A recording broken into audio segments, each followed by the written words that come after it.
তোমরা যারা class 12-এ fourth সেমিস্টারে যাদের ইএনভিএস আছে, আজকে আমি তোমাদের ইএনভিএস এর দ্বিতীয় অধ্যায় থেকে যত শর্ট প্রশ্ন আছে এবং বড় প্রশ্ন আছে সবগুলোই আমি তোমাদের আজকে দিয়ে দেবো। তোমরা এই সমস্ত প্রশ্নগুলো যদি খুব ভালো করে যাও, দেখবে তোমাদের পরীক্ষায় কমন পেতে কোনো রকম অসুবিধা হবে না। আমি শর্ট প্রশ্নের সমস্ত উত্তর তোমাদের দিয়ে দিয়েছি এবং বড় প্রশ্নের উত্তরগুলো তোমরা নিজে থেকে করে নেবে এবং সাজেশন ওয়াইজ দেখে নেবে। এই সমস্ত প্রশ্নগুলো করে গেলেই দেখবে তোমরা পরীক্ষায় সমস্তটা কমন পেয়ে যাচ্ছ। আমি এর আগের দিন কি করেছিলাম, ফার্স্ট অধ্যায়ের থেকে যত শর্ট প্রশ্ন ছিল আমি তোমাদের করিয়েছি এবং বড় প্রশ্নের একটা সাজেশন তোমাদের দিয়েছি। চলো আমরা আজকেও দ্বিতীয় অধ্যায় থেকে সেই সমস্ত প্রশ্নগুলো খুব ভালো করে দেখে নিই, যেগুলো তোমাদের জন্য এই বছর সব থেকে বেশি গুরুত্বপূর্ণ। ইএনভিএসটা খুবই একটা সহজ সাবজেক্ট, তাই তোমরা এইগুলো ভালো করে যদি করে যাও, দেখবে পরীক্ষায় সমস্তটা কমন পেয়ে যাচ্ছ এবং তোমাদের নাম্বার পেতে কোনো রকম অসুবিধা হবে না। ক্লাস 12-এ ফোর্থ সেমিস্টারের ইএনভিএসের যে দ্বিতীয় অধ্যায়টা আছে, দেখো দ্বিতীয় অধ্যায়টার নাম হচ্ছে যে আমাদের পরিবেশগত আইন ও ব্যবস্থাপনা। দেখো এখান থেকে কতগুলো শর্ট প্রশ্ন আমি দিয়েছি এবং তার উত্তরও দিয়েছি এবং সবার শেষে আমি 6 নম্বরে যে সমস্ত প্রশ্নগুলো আসবে সেগুলোও দিয়েছি। তাহলে দেখে নাও প্রথম প্রশ্ন কি আছে। তেজস্ক্রিয় বর্জ্য ও অন্যান্য বর্জ্যের তুলনায় বেশি ক্ষতিকর, যুক্তি সহ লেখো। দেখো উত্তরটা দেখে নাও ভালো করে। তেজস্ক্রিয় বর্জ্য থেকে নির্গত আলফা, বিটা ও গামা রশ্মি অত্যন্ত শক্তিশালী ও সরাসরি জীবন্ত কোষের ডিএনএ গঠনে নষ্ট করে দেয়। এর ফলে ক্যান্সার, বিকলাঙ্গ শিশু জন্ম নেওয়া এবং বংশগতিতে স্থায়ী মিউটেশন ঘটতে পারে। সাধারণত বর্জ্য নষ্ট হয়ে গেলেও তেজস্ক্রিয় বর্জ্যের ক্ষতিকারক প্রভাব হাজার হাজার বছর ধরে বজায় থাকে, যা একে চরম বিপজ্জনক করে তোলে। এবার দেখো 2 নম্বরের প্রশ্ন কি আছে। 2 নম্বরের প্রশ্ন হচ্ছে যে ভারতীয় সংবিধানের কোন ধারায় পরিবেশ রক্ষার মৌলিক দায়িত্ব উল্লেখ আছে। দেখো ভারতীয় সংবিধানের 51 এ জি ধারায় পরিবেশ রক্ষার মৌলিক দায়িত্ব বা কর্তব্যের কথা বলা হয়েছে। তারপরের প্রশ্ন দেখো, প্রথম মানব পরিবেশ সংক্রান্ত সম্মেলন কোন সালে স্টকহোমে অনুষ্ঠিত হয়। সেটা হচ্ছে আমাদের 1972 সালে। এবার দেখো 3 নম্বরের প্রশ্ন কি আছে। 1976 সালে ভারতীয় সংবিধানের 42তম সংশোধনী 48A ধারায় কি বলা হয়েছে। দেখো এই ধারায় বলা হয়েছে যে রাষ্ট্র দেশের পরিবেশ রক্ষা ও উন্নয়নের চেষ্টা করবে এবং দেশের বনভূমি ও বন্যপ্রাণী সংরক্ষণের জন্য যথাযথ ব্যবস্থা গ্রহণ করবে। এবার দেখো পরের প্রশ্ন দেখো কি আছে। 4 নম্বরের প্রশ্নটাকে খুব ভালো করে দেখবে যে বিপজ্জনক বর্জ্য পদার্থের প্রধান উৎস কী কী। দেখো বিপজ্জনক বর্জ্য পদার্থের প্রধান উৎসগুলি হলো পারমাণবিক বিদ্যুৎ কেন্দ্র, তারপরে দেখো রাসায়নিক ও রং শিল্প কারখানা, সংক্রামক হাসপাতালের বর্জ্য এবং কীটনাশক তৈরির কারখানা। এবার 5 নম্বরের প্রশ্ন দেখো কি আছে। 5 নম্বরের প্রশ্ন হচ্ছে যে দুটি বিষাক্ত বর্জ্য পদার্থের নাম দেখো। একটা হচ্ছে পারদ এবং সীসা। তারপরে 6 নম্বরের প্রশ্ন দেখো, ল্যান্ডফিল কাকে বলে। শহর বা জনবসতি থেকে দূরে কোনো নিচু জমি বা গর্তে যখন বৈজ্ঞানিক পদ্ধতিতে বর্জ্য পদার্থ স্তরে স্তরে জমা করে মাটি দিয়ে চাপা দেওয়া হয় তাকে ল্যান্ডফিল বলা হয়। এফএসআই ও জেএফএম এর পুরো কথাটি কি। দেখো এফএসআই এর পুরো কথাটি হচ্ছে ফরেস্ট সার্ভে অফ ইন্ডিয়া আর জেএফএম এর পুরো কথাটি হচ্ছে জয়েন্ট ফরেস্ট ম্যানেজমেন্ট।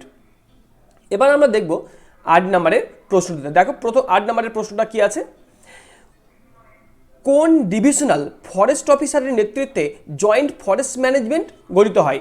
সেটা হচ্ছে মেদিনীপুরের আড়াবাড়ি অরণ্য divisional forest officer Ajit Kumar ব্যানার্জির নেতৃত্বে প্রথম জেএফএম গৃহীত হয়।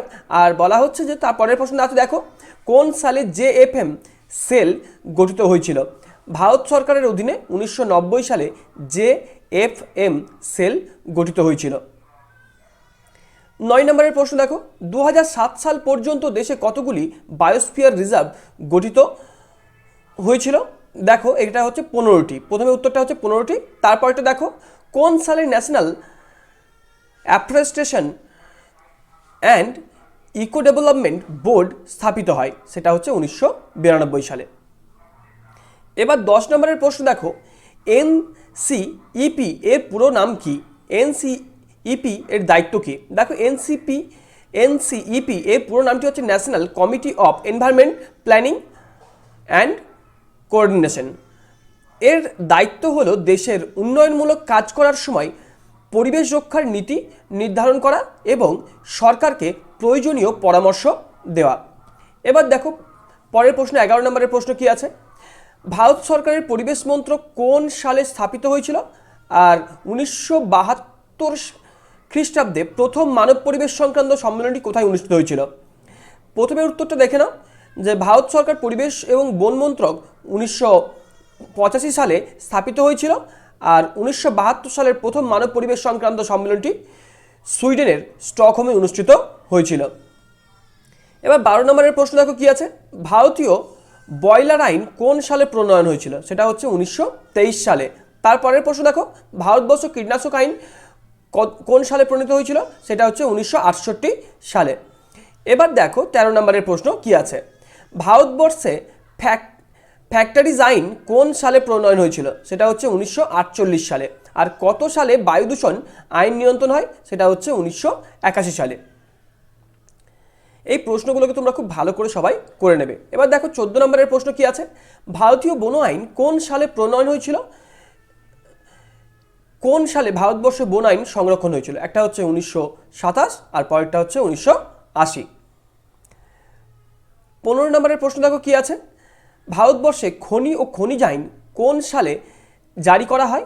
আর পরিবেশের গুণমান রক্ষার্থে ইকো লেভেলিং প্রকল্প কোন দেশে প্রথম চালু হয়? দেখো ভারতবর্ষে খনি ও খনিজ আইন 1957 সালে জারি করা হয়, আর পরিবেশের গুণমান রক্ষার্থে ইকো লেভেলিং প্রকল্প প্রথম জার্মানিতে চালু হয়। 16 নম্বরে দেখো প্রশ্ন দেখো কি আছে, বলছে ভারত কোন সালে মোটর যান আইন ও জীববৈচিত্র্য আইন চালু করে? দেখো মোটরযান আইন চালু করেছিল 1988 সালে, আর জীববৈচিত্র্য আইন 2002 সালে। এটা কিন্তু খুবই গুরুত্বপূর্ণ একটা প্রশ্ন, ভালো করে দেখে নেবে। 17 নম্বরের প্রশ্ন দেখো, ভারতবর্ষে বন্যপ্রাণী সংরক্ষণ আইন কোন সালে প্রণয়ন হয়েছিল? সেটা হচ্ছে 1972 সালে। আর ভারতের জীববৈচিত্র্য সংরক্ষণ আইন কোন সালে চালু হয়েছিল? সেটা হচ্ছে 2002 সালে। এবার এর পরের প্রশ্ন দেখো, কোন সালে ভারতবর্ষ হস্তি প্রকল্প চালু হয়? সেটা হচ্ছে 1992 সালে। আর ভারতের প্রথম ব্যাঘ্র প্রকল্প চালু করা হয় কবে? সেটা হচ্ছে 1973 সালে। এবার দেখব আমরা 19 নম্বরের প্রশ্ন, ফরেস্ট সার্ভে অফ ইন্ডিয়া প্রধান কার্যালয় কোথায় অবস্থিত? সেটা হচ্ছে উত্তরাখণ্ডের দেরাদুনে অবস্থিত। আর ফরেস্ট সার্ভে অফ ইন্ডিয়া স্থাপিত হয়েছিল 1981 সালে। 20 নম্বরের প্রশ্ন দেখো কি আছে, 20 নম্বরের প্রশ্ন হচ্ছে এটাই যে ন্যাশনাল বায়োডাইভার্সিটি অথরিটি কোন সালে ও কোথায় স্থাপন করা হয়েছে? সেটা হচ্ছে এটি 2003 সালে তামিলনাড়ুর চেন্নাইয়ে স্থাপন করা হয়েছে। তারপরে দেখো আইপিসিসি ও এনএইবি এর পুরো কথাটি লেখো। দেখো inter government panel on climate change, এটা হচ্ছে আইপিসিসির পুরো কথাটি। আর এনএইবির পুরো কথাটি হচ্ছে national afforestation and eco development board. 22 নম্বরের প্রশ্ন দেখো, ইউএনসিইডি ও ইএমপি এর পুরো নামটি কি? দেখো ইউএনসিইডি এর পুরো নামটি হচ্ছে United Nation conference on environment and development. আর তারপরে দেখো ইএমপি এনভায়রনমেন্টাল ম্যানেজমেন্ট প্ল্যান। 24 নম্বরের প্রশ্ন দেখো, ইএসআই এর পুরো কথাটি লেখো। EIS environmental impact statement. এবার আমরা দেখে নেব যে বড় প্রশ্ন কোনগুলো সব থেকে বেশি ইম্পর্টেন্ট। তোমরা এই প্রশ্নগুলো করে গেলেই দেখবে পরীক্ষায় সবটা কমন পেয়ে যাচ্ছে দ্বিতীয় অধ্যায় থেকে। দেখো কি আছে বড় প্রশ্ন, প্রথমেরটা, পরিবেশ ব্যবস্থাপনার জন্য গ্রহণযোগ্য পদক্ষেপ সংক্ষেপে আলোচনা করো। তারপরে দেখো পরিবেশ ব্যবস্থাপনার সঙ্গে উন্নয়নের সম্পর্ক উদাহরণ সহ আলোচনা করো। 3 নম্বরের প্রশ্ন দেখো, পরিবেশ ব্যবস্থাপনার সঙ্গে অর্থনৈতিক উন্নয়নের সম্পর্ক উদাহরণ সহ আলোচনা করো। তারপরে দেখো পরিবেশগত পরিকল্পনার দুটি বিষয় আলোচনা করো। ভারতবর্ষের ক্ষেত্রে পরিবেশ ব্যবস্থাপনার গুরুত্ব আলোচনা করো।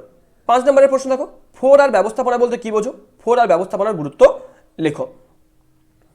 তারপরে দেখো বিপজ্জনক বর্জ্য বলতে কি বোঝায়? কিভাবে বিভিন্ন বিপজ্জনক বর্জ্য অপসারণ করা উচিত বলে তুমি মনে করো? তারপরটা দেখো পরিবেশ সুরক্ষা আইন এর ওপর একটি সংক্ষিপ্ত টিকা লেখো। তারপরে দেখো পরিবেশ সুরক্ষায় গণ সচেতনতা এবং পরিবেশ আইনের প্রয়োজনীয়তা উদাহরণ সহ আলোচনা করো। তাহলে তোমরা এই সমস্ত প্রশ্নগুলো করে গেলেই দেখবে পরীক্ষায় সমস্তটা কমন পেয়ে যাচ্ছ। তাহলে এইগুলো খুব ভালো করে সেই জন্য করে নেবে।